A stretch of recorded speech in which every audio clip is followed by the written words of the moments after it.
Halo,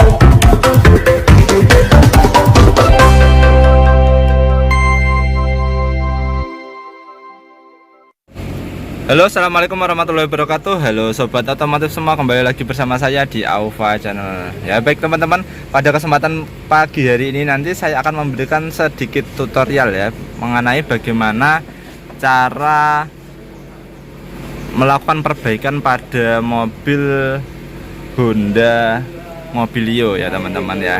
Nah di sini tadi ya, nah kalau teman-teman lihat ini ada indikator kuning seperti cangkir atau indikator check engine atau engine check lamp ya. Dia menyala dan RPM-nya tidak mau turun ya teman-teman. Nah, selain itu dia kalau digas, ini saya injak pedal gas sampai penuh ya. Itu responnya lama banget. Nah, jadi itu mentok nanti di 3000 RPM ya. Paling mentok itu nanti di bawah 3000 RPM ya teman-teman. Dia nggak bisa naik ya. Nah, jadi ini tadi keluhan customer seperti itu. Jadi di sini tiba-tiba engine check lamp-nya menyala dan di sini tidak bisa digas. Jadi gasnya tidak bisa responsif ya, teman-teman. Nah, setelah saya tanya-tanya tadi ke yang punya pemilik mobilnya, itu kasus ini muncul ketika beliaunya sendiri yang punya mobil ini atau dari customernya ini itu baru selesai melakukan pembersihan pada bagian throttle. Jadi throttlenya tadi sendiri dibersihkan di rumah itu ya teman-teman ceritanya. Nah setelah dibersihkan RPM nya tidak mau turun seperti ini ya. Jadi di 1500 RPM terus.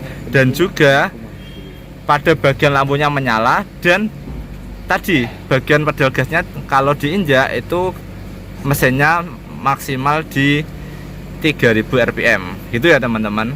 Nah bagaimana cara mengatasinya teman-teman? Cara mengatasinya cukup mudah ya teman-teman. Pertama, teman-teman pastikan dulu di bagian mesinnya sudah terpasang semua untuk soket-soketnya ya teman-teman.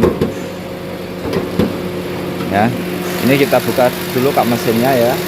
Nah, ini jelas kalau kasus seperti ini pasti mesinnya panas banget ya teman-teman. Ini mesinnya panas banget suhunya di sini. Ini panas banget teman-teman. Kalau teman-teman mengalami hal seperti itu, selanjutnya hal yang harus kita lakukan, pastikan semua soket-soket ini sudah tertancap dengan sempurna, terutama di bagian ini ya. Nah kalau teman-teman lihat, nah ini ya, nah ini teman-teman, ini penyebabnya ya. Jadi pada soket bagian throttle bodinya itu dia belum terpasang. Itu jadi pemilik mobilnya itu lupa untuk memasangnya ya teman-teman. Nah selanjutnya kita lepasin atau kita matikan dulu mesinnya ya. Nah, jadi kita sebelum nanti ke bagian scanner kita pastikan melakukan pemeriksaan manual terlebih dahulu ya, baik itu di bagian soket, selang-selang vakum maupun di bagian throttle-nya ini ya. Nah, ini kita pasang dulu dengan kondisi mesin off ya. Nah, makanya ini tadi panas banget ya. Jadi di bawah sini tuh panas banget mesinnya ya. Soalnya apa? Di bagian throttle bodinya belum bekerja. Itu ya, ini masih sudah saya pasang, pastikan sudah ngeklip. Kalau ditarik nggak bisa ya, nah, gitu ya. Setelah itu kita pastikan selang vakumnya semuanya sudah terpasang. Nah ini sudah terpasang ya. Nanti selanjutnya setelah itu selesai, tinggal kita lakukan proses scanning. Ya. Jadi kita lakukan proses scan untuk membaca trouble aja apa saja yang ada pada mobil ini gitu ya. Nah ini untuk scan-nya sendiri, nah, ini saya menggunakan merek Ting Diag 2 OBD2 ya ini ya. Untuk scan ini sudah saya gunakan cukup lama dan alhamdulillah bisa digunakan untuk bekerja dengan lancar dan normal ya teman-teman. Nah ini kita on-kan dulu kunci kontaknya, jangan lupa ya. Kunci kontaknya di on kan, terus kita masuk ke menu yang Asia. Setelah itu masuk ke Honda ya teman-teman, klik OK. Kita tunggu supaya nanti Bluetoothnya bisa terkonek ya teman-teman ya. Nah ini sudah masuk ke yang 16 pin, yang general atau Japan silahkan ya teman-teman ya, bisa semua. Kalau Japan nanti masuknya paling kalau di scan ini maksudnya pakai menunya Honda Brio. Sama enggak? Sama, bisa. Kalau hanya untuk membaca trouble dan menghapus trouble-nya bisa. Nah ini kan ini masuk di Brio ya. Nah kita klik oke. Selanjutnya kita pakai yang system list pakai yang BGM FI atau diesel ya. Ini kita centang dulu, langsung klik enter. Nah ini baru scan-nya berkomunikasi dengan ECU-nya ya. Jadi dia untuk scan-nya baru ngobrol dengan ECU untuk membahas masalah-masalah yang terjadi pada mobil ini yang menyebabkan tadi check engine-nya menyala. Ini kita klik oke.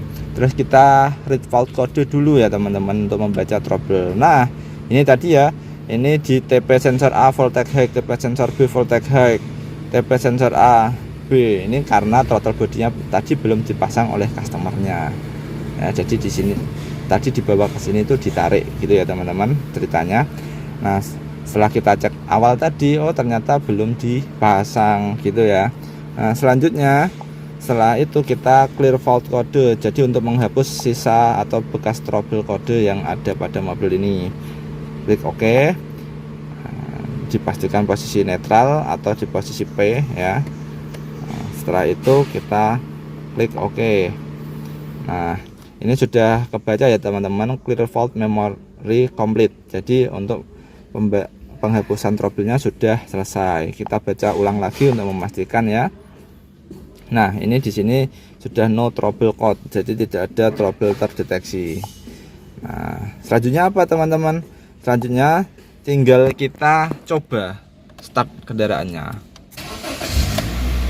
Nah ini kalau di start tadi di 1500 rpm, ini sudah di 1000 rpm soalnya masih awal menyala.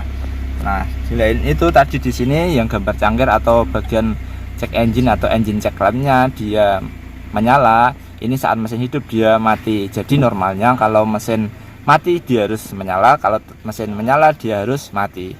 Sebaliknya ya teman-teman. Nah ini RPM-nya sudah turun di RPM standar ya teman-teman. Nah selanjutnya kita coba injak pedal gasnya, responnya. Nah ini sudah enak ya teman-teman ya. Nah, responnya sudah bagus, sudah kembali lagi.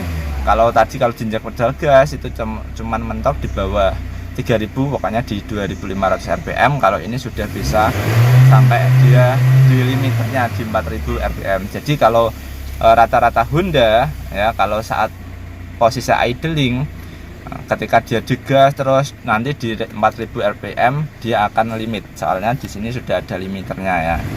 Nah ini coba kita ya.